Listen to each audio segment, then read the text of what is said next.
হরে কৃষ্ণ। পুরুষ মানুষ ঘুম থেকে উঠেই চিন্তা করে দুটো পয়সা কি করে কামিয়ে নিয়ে আসবে, পরিবারকে কি করে চালাবে। আর কতগুলো অভদ্র কুলাঙ্গার মহিলা আছে যে ঘুম থেকে উঠেই স্বামীর সাথে ঝগড়াতে লেগে যায়, ব্যস্ত হয়ে যায়। কেননা তার স্বামী চিন্তা করছে যে স্ত্রীকে এবং সন্তানকে কী করে ভালোভাবে রাখবে, ভালোভাবে খাওয়াবে, কী করে ভালোভাবে সংসার চালাবে। সেখানে সে কোনো উৎসাহ না দিয়ে ঘুম থেকে উঠে কোনো কাজ নেই, স্বামীর পিছনে লেগে গেল। ওই সমস্ত নারী জানেন তাদের মধ্যে কোনো রকম জ্ঞান, বিবেক, বুদ্ধি কিচ্ছু নেই। ওরা ভাবে ওদের ভিতরে দুটো সুন্দর জিনিস আছে যেটা স্বামীকে উপভোগ করায়, আর সেজন্য সে স্বামীকে যা তা বলে যায়, এটাই ভাবে। আপনি চিন্তা করে দেখবেন যদি আপনি এর মধ্যে একজন হতে পারেন, তাও আপনারা হচ্ছেন একদম অসভ্য থেকে অসভ্য কুকুরের জাত বলতে গেলে। কারণ কুকুর যেখানে সেখানে যেভাবে সেভাবে জন্ম দিয়ে দেয় কুকুরের বাচ্চাকে, ঠিক আপনার বাবা মা এমন কুকুরের মতোই মিলন করে জন্ম দিয়েছে বলে আপনি এরকম। কিন্তু না, আপনার বাবা মা কী করেছে, এনজয় করেছে। তারা ভাবে না যে তাদের মিলনে একটা সন্তান জন্ম হবে।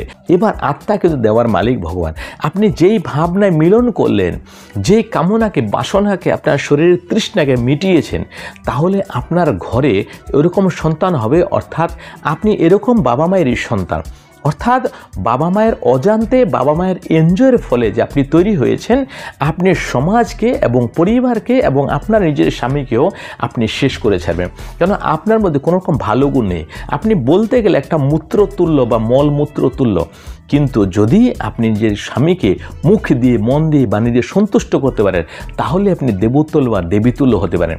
কিন্তু এই সমস্ত জ্ঞান আপনাদের মাথায় ঢুকবে না, কেননা আপনারা হচ্ছেন এক নম্বর মূর্খ, দ্বিতীয় হচ্ছে আমাদের শাস্ত্র সম্বন্ধে কিছু জানে না, মাতা সতী সম্বন্ধে, মাতা সীতা সম্বন্ধে কিচ্ছু জানে না, রামায়ণ সম্বন্ধে কিছু জানে না, রামচরিত সম্বন্ধে কিছু জানে না।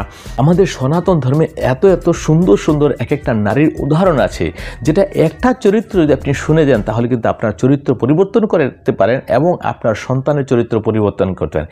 কিন্তু না, আপনি সমাজের মধ্যে দেখা দেখি উপভোগ করার জন্য যেভাবে উপভোগ করছেন, কিন্তু তাতে আপনি উপভোগ করে সন্তান ওইরকম নিয়ে নিচ্ছেন। তো সন্তান যে হবে, এ কোনো রকম সমাজের বা কোনো পরিবারের কল্যাণ করতে পারে না।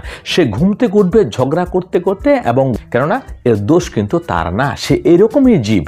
তার দেহটা ভালো রক্ত বীর্য দিয়ে তৈরি হয়েছে, সেজন্য মানুষের মতো, যেহেতু মানুষের বীর্য মানুষের রক্ত দিয়ে তৈরি হয়েছে, কিন্তু তার মনোভাব একটা পশুর মতো, এবং সে পশুর মতোই করবে। আপনি দেখবেন কথা বলার সময় একটু দূর থেকে খেয়াল করে শুনবেন যে কুকুর ছাড়া অন্য কিছু দেখা যায় না ওর মধ্যে, শুধু ঘেউ ঘেউ। যেমন একটা কুকুর আর একটা কুকুরকে দেখলেই ঘেউ করে ওঠে, তার সাথে শত্রু থাক বা না থাক। ঠিক সমাজের মধ্যে কতগুলো মহিলা আছে, নারী আছে, যে কুকুরের থেকে অধম। তারা মনে করে তাদের সাথে এই যৌবন আছে বলেই, তো স্বামীকে যেভাবে খুশ করতে পারে, সেজন্য স্বামীকে ওরা নানানভাবে কথা বলে, অকথ্য ভাষায় কথা বলে অপমান করে শান্তি পায়। কিন্তু এটা শান্তি না, ওদের সামনে অনেক বড় দুর্গতি আছে, অনেক বড় দুর্দশা আছে। আপনি যদি বিশ্বাস না করেন, আপনি লিখে রাখেন, আমি সাইন করে দেবো যে আপনার জীবনের যে কপালে দুঃখ আছে, দুর্দশা আছে, এটা কেউ খণ্ডাতে পারে না। কারণ আপনি জানেন না, বিধাতা সব জায়গায় আছে, সবার মধ্যে আছে, এবং আপনার স্বামীর মধ্যে বেশি করে আছে। সে দেখতে পাচ্ছে আপনি স্বামীকে কি ভাবছেন। আপনার স্বামীকে যখন আপনি মনে মনেও কিছু খারাপ ভাবনা ভাববেন, তবু সেটা ভগবান জানেন, এবং আপনার কাছ থেকে আপনার স্বামীকে ছিনিয়ে নিতে পারে। আপনি অতি শীঘ্রই বিধবা হয়ে যেতে পারেন।